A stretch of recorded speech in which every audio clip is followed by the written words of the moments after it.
Jonas Vale watched the rain slide down the windowpane like a film running in slow motion.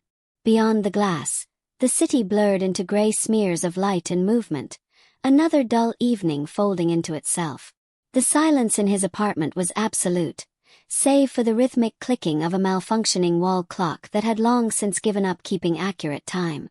He had not bothered to fix it. Time, after all, had become irrelevant.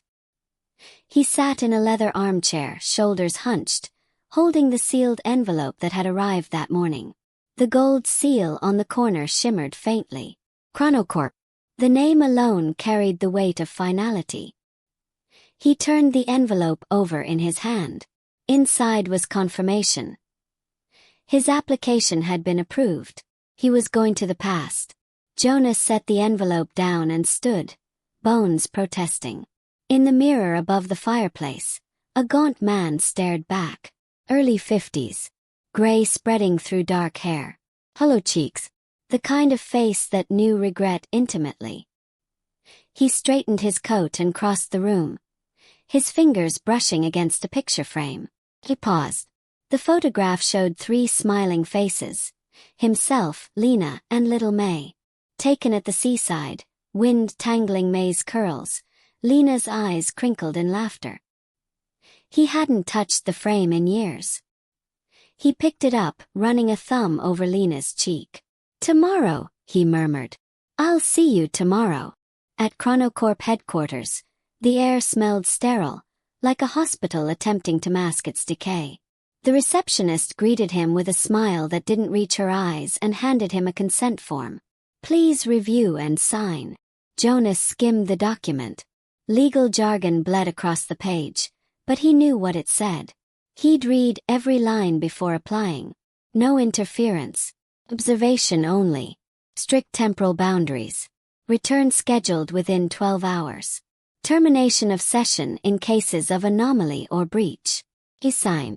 The technician who met him was younger than he expected, with sharp eyes and a calm demeanor. She introduced herself as Mara. "You're headed to July 12, 2034, she said, scrolling through a tablet. Coordinates placed exactly 15 minutes before the event. You understand the risks. I understand. You'll be invisible, untouchable. This is for closure, not correction. You may experience emotional distress. If at any point you feel unstable, press the signal." Jonas nodded. He didn't intend to use the signal. Mara studied him for a beat longer than necessary. "Most people choose joyful moments. Weddings. Birth. You chose a tragedy. Why?" Jonas met her gaze. "Because it's the only moment that still owns me." She said nothing more, only gestured toward the glass chamber at the room's center. Jonas stepped inside. The pod hissed closed. Lights flared. He felt weightless, then heavy, then split between sensation and silence. The world folded. Time blinked. Then he was there. The street looked smaller than he remembered. The sun hung lower in the sky, casting warm amber light across the pavement. The air smelled of jasmine and exhaust. Children laughed nearby, and across the road, Lena stepped out of the bakery, balancing a bag of bread in one hand and May's tiny fist in the other. Jonas froze. There they were. Lena wore that blue sundress he'd almost forgotten. Her hair, braided loosely, bounced with every step. May chattered beside her, pointing at something in the shop window. Jonas couldn't hear their voices, not really, but he felt them. His past self was parked across the street, fumbling with the radio. He watched the scene unfold with surgical precision.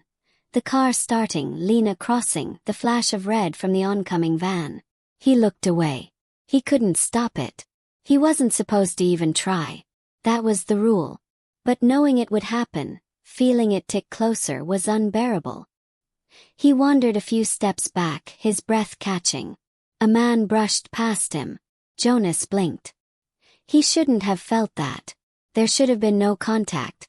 The man stopped, turned halfway, as if he'd noticed him. Jonas stared. The stranger was dressed like any commuter, but his eyes, they lingered. There was recognition in them. Jonas whispered, "Who are you?" The man moved on. Suspicion gnawed at him. This wasn't in the briefing.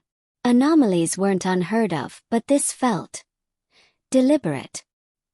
He moved down the sidewalk, trailing the man from a distance, glancing back to ensure the scene behind him played out unchanged. It had to. He wasn't here to change anything. He just needed to see them. One last time. But the stranger kept walking, cutting through alleyways and turning corners as if leading him. Jonas hesitated, then followed. They stopped in a narrow passage behind a row of old brick buildings. The man turned fully now. "You're not the first to try," he said. His voice was clear, solid. Jonas's pulse spiked. "You can see me. 'Cause I was you. Or close enough. Doesn't matter now. The rules don't apply the way they say." "Who are you?" The man smiled, bitter. "A warning. Possibility. Doesn't matter. What matters is this. If you act, if you try to stop what's coming, you won't get closure. You'll open something worse." Jonas stepped back. "You're lying. You think this is about your family. Chronocorp doesn't care about your grief. They care about limits, boundaries. You're just another test." Jonas felt the air shift. The alley shimmered at the edges, like static creeping into film. A flicker of the bakery window appeared briefly where the brick wall had been. "What is this?" "A fracture. You're already slipping. You've seen too much." "I didn't do anything." "You were going to." "That's enough." Jonas backed away, but the man was gone. The alley faded, and he stood alone on the sidewalk once more. Across the street, the van rounded the corner. Lena stepped forward. Jonas screamed. But the world remained untouched. The moment played out exactly as it had. The sound, the screams, the rush of bystanders. He dropped to his knees, silent, invisible, utterly powerless. The signal device buzzed in his pocket. He didn't press it. He stayed until the light changed, until the crowd dispersed, until the blood had washed away in the rain. The night air carried a static charge, subtle but persistent, as Jonas walked aimlessly through the city. Every street lamp he passed buzzed with a flicker, every digital sign distorted for a fraction of a second longer than it should. He told himself it was exhaustion, emotional shock. But some part of him, deeper, older, whispered otherwise. Something had followed him. He hadn't returned whole. The city itself seemed different. Not visibly, not overtly, but in tone. The symmetry of familiar buildings felt a degree off, and the colors of advertisements were slightly skewed, more saturated, almost pulsing. Even the people moved differently, heads turning as he passed, though none met his eyes directly. Jonas tried to dismiss it all as post-procedural disorientation. Chronocorp had warned him of psychological aftereffects. But then came the voice. "You left the door open, Jonas." He froze. The voice didn't echo. Came from nowhere and everywhere at once. His heart pounded. He turned slowly. The alley behind him was empty. Only shadows and wet concrete. He took a step backward. Too late to close it now. He ran. He didn't stop until he reached his apartment. Every light went on the moment he entered. He locked the door, checked the windows, pulled the curtains. His lungs felt tight. In the dim hallway mirror, his face was pale, stretched with disbelief. But behind the fear was something more dangerous. Curiosity. He knew what he saw in the past. That man, future version or parallel reflection, had spoken with certainty. The fracture was real. Time had not been a passive backdrop. It had responded. He dug through the drawer under the bookshelf and retrieved a thumb drive, one he'd kept untouched for years. It held the raw footage from the police investigation. Security cams, dash cams, traffic feeds. Chronocorp had claimed their jump wouldn't alter recorded events. Jonas needed to be sure. He connected it to his screen and fast-forwarded to the moment. The bakery, July 12, 2034. 6:38 p.m. There was Lena and May leaving the store. There was the van seconds away. The camera showed his past self still seated in the parked car. But in the top left corner of the footage, there was something new. Shadow. Fleeting. Unmistakable. Jonas leaned closer. A figure, blurred and barely visible, stood in the reflection of the bakery window. Not in front of it. Not behind it. Within it. Watching. He paused the frame. The shape had no face. No color. Just outline. Just presence. It wasn't him. He shut the laptop. His phone buzzed. Unknown number. He let it ring out. A minute later a text arrived. "We need to talk. You're not the only one they sent." Jonas stared at it, pulse racing. Before he could reply, the message vanished. He stared at the screen, fingers hovering. 1,000 questions screamed for attention, but one rose above all. Who else went back? He returned to Chronocorp the next morning, unannounced. The receptionist gave him a tired look. "Mr. Vale, your session was completed. If you're experiencing psychological side effects, there's a process. I need to speak to Mara. She's not on site today." Then someone from security. Someone from oversight. Anyone who knows about anomalies. The receptionist's eyes flickered to something behind him. Jonas turned. 2 men in dark suits approached. Their faces were calm. "Come. Mr. Vale, come with us." He hesitated. "You're not in trouble," the taller one said. "But we need to debrief." He followed. They took him down a corridor he hadn't seen before, one with no markings, and into a room devoid of decoration. 1 table. 3 chairs. No windows. The door clicked shut. "Your session triggered a level 3 flag," said the taller man. "Contact with potential future self-constructs. Residual trace echoing." Jonas frowned. "Is that common?" "Rare. But not unprecedented." The other man slid a file across the table. Inside were photographs. Freeze frames from surveillance, distorted imagery, time codes. One showed the same figure Jonas had seen in the bakery reflection. "This was recorded 37 seconds after your departure window," the man said. "Do you know what it is?" Jonas shook his head. "We call them watchers. Unexplained presences that begin to manifest in fractured timelines. Their purpose is unclear. But once observed, they tend to recur." Jonas swallowed. "So they're following me?" "Possibly. It's more accurate to say they're observing you. Which raises questions about your role." "I didn't change anything. I obeyed the rules." The man leaned in. "Not changing is still a choice.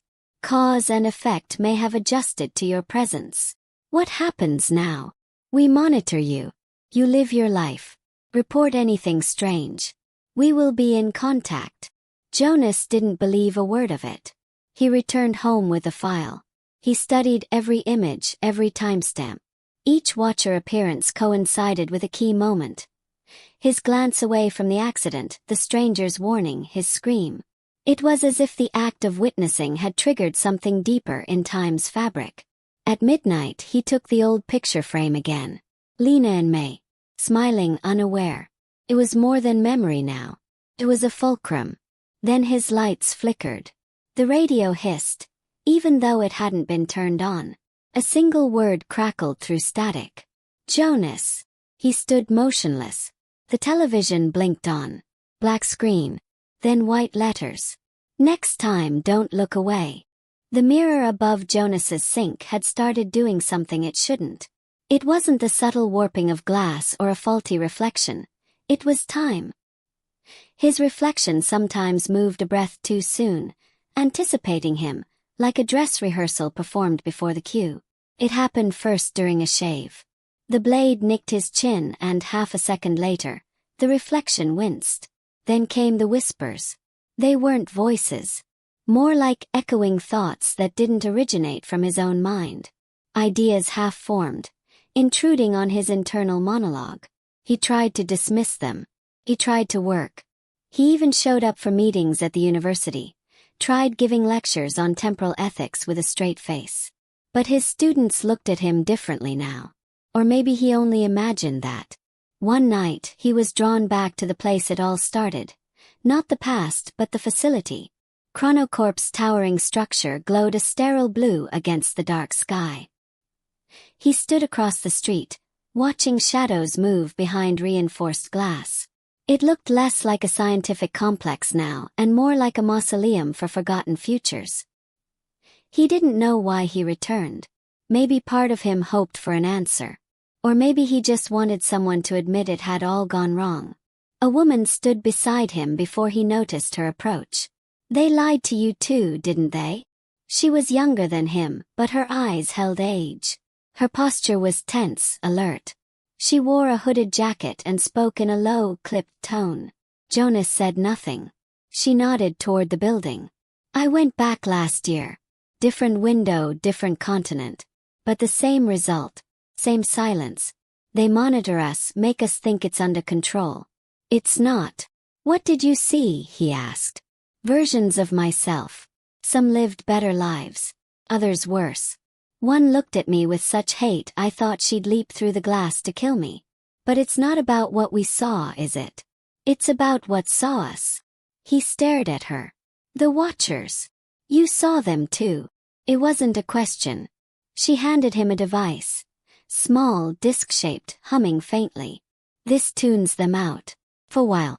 It bends perception, creates interference. They can't track you as easily.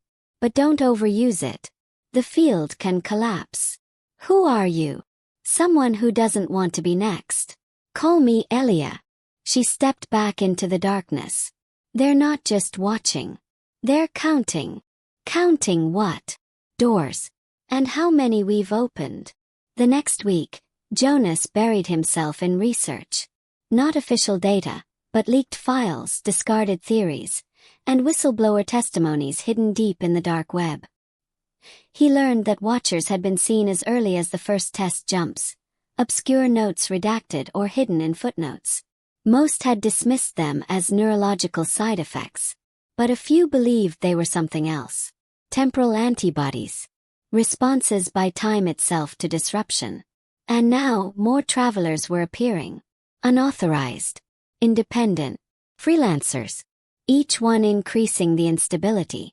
Jonas traced one to an abandoned metro station, repurposed as a hub. There he found Elia again. And others. A man who claimed he met a version of his daughter who'd never been born. A woman who watched her husband die 5 different ways. A teenager who said the sky changed color for 3 whole days after he returned. Each story more impossible than the last. And yet each threaded with the same terror. The Watchers were no longer content with observing. Some claimed they influenced things. Nudged accidents, planted ideas, manipulated fate. Jonas felt the truth like a weight in his bones. The past wasn't solid. The future wasn't distant. Everything folded inward now, drawn toward a central paradox none of them could name. It wasn't long before the disappearances began. First one of the freelancers, gone no trace. Then another, their names erased from every system. Footage overwritten. It was as if they never existed. Then Elia vanished. Jonas found her device on the floor of the metro hub, still warm. He pocketed it and ran. Chronocorp had always claimed they could recall time tourists. Emergency extraction protocols. But this wasn't recall. This was deletion. He went off-grid. Changed locations. Cut all contact. But even in the silence, the static grew louder. Mirrors blurred. Greens flickered. Shadows lingered too long in corners. He stopped using the name Jonas. One night, he dreamed of the moment again. The accident. But this time he didn't look away. He saw the van strike, the bodies collapse. But behind it, in the distance, a figure in white watched from the curb. Its face was a void, its posture familiar. He woke with a scream, soaked in sweat. The next morning, a letter slid beneath his door. No envelope. No address. Your fracture deepens. They remember you. He opened his closet and pulled out the picture of Lena and May. Their eyes, once filled with joy, now felt accusatory. He wondered if they remembered too. Or if he had brought the Watchers back with him. He returned to the Chronocorp building one final time. It was empty. Every floor abandoned. Lights off. Monitors dark. Papers strewn as if a storm had passed through. He wandered the halls calling names but no one answered. On the main console, a single terminal blinked. Prompt. Do you want to go back? His hands hovered over the keyboard. If he said yes, would he go further into the fracture, or escape it? A watcher stood in the reflection behind him. No movement, no threat, just waiting. He typed. The terminal screen flickered, then resolved into coordinates. Not of the past, but of something else entirely. The moment he stepped through the anomaly, he felt time fold like skin pressed too tightly against bone. He didn't emerge into a past or future, not in any linear sense, but into a stillness so absolute it rang in his ears like a scream held just behind his eardrums. He stood on a plane of dark glass that stretched to infinity. The sky was not sky, but shifting bands of memory and possibility. Flashes of lives lived, unlived, almost lived. Children laughing. Wars burning. A single tear on a stranger's cheek. All bleeding into one another like watercolor in the rain. In this place time did not pass. Pulsed. He turned. Behind him nothing. Ahead a figure. It was himself. Not older. Not younger. Simply more. As though all his choices, regrets, lies, and losses had been distilled into this version. The Watcher. Jonas stepped forward slowly. Is this the end? The Watcher didn't move. But Jonas felt its response like a word spoken inside his chest.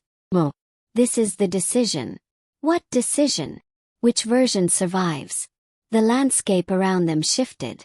Scenes emerged from the glass beneath their feet. Flashes of every timeline Jonas had fractured. One where May grew up. Another where Lena forgave him. A version where he never stepped into the Chronocorp machine. A version where he died with them. And others, too strange to name. Places where time flowed backward. Moments where watchers walked openly among people. Worshipped like gods or hunted like devils. In one version he was the Watcher, erasing timelines like weeds. Why me? He whispered. 'Cause you asked. You fractured first. Jonas dropped to his knees. The weight of it all, the choices, the consequences, crashed into him. So what happens now? The Watcher tilted its head. You converge. Or you collapse. Jonas stood slowly, fists clenched. Then let me choose. Nodded. The choice came not as a command, but a pull. A sensation in his bones. He understood instinctively that he could absorb the fractures. Collapse the stray timelines. Choose a single strand and let the rest die. But which one? He closed his eyes and thought of May. Her laughter echoing in the garden. The way her hair caught the sun. Lena tucking her in. The warmth of that ordinary moment. Chose. Light shattered across the glass like spilled mercury. Pain arced through him. Not physical but metaphysical. Tearing. Like pulling a soul through a keyhole. One by one timelines extinguished. Each was a death but each also a healing. When he opened his eyes, he stood in his own apartment. Sunlight streamed through the curtains. The mirror was just a mirror. He turned and there they were. Lena. Frozen. Not quite right. He stepped forward, heart pounding. Lena. She turned her head. But not toward him. Through him. He wasn't in the timeline. He was watching it. He was the Watcher now. Panic surged. He ran to the door, flung it open. Only to find the glass plane again. The dark horizon. Time's waiting room. He was outside the loop. Cost of choosing. Behind him the apartment remained. Lena cooked breakfast. May chased a balloon. He watched for days. Weeks. Maybe years. Eventually he stopped counting. One day, another stepped through the anomaly. A younger man. Confused. Bleeding from a temporal wound. Jonas recognized the look. He stepped forward. They lied to you too, didn't they? The loop began again. This time he was the guide. The one offering the disc. The one whispering warnings. He understood now. There was no fixing time. There was only responsibility, only vigilance, only watching.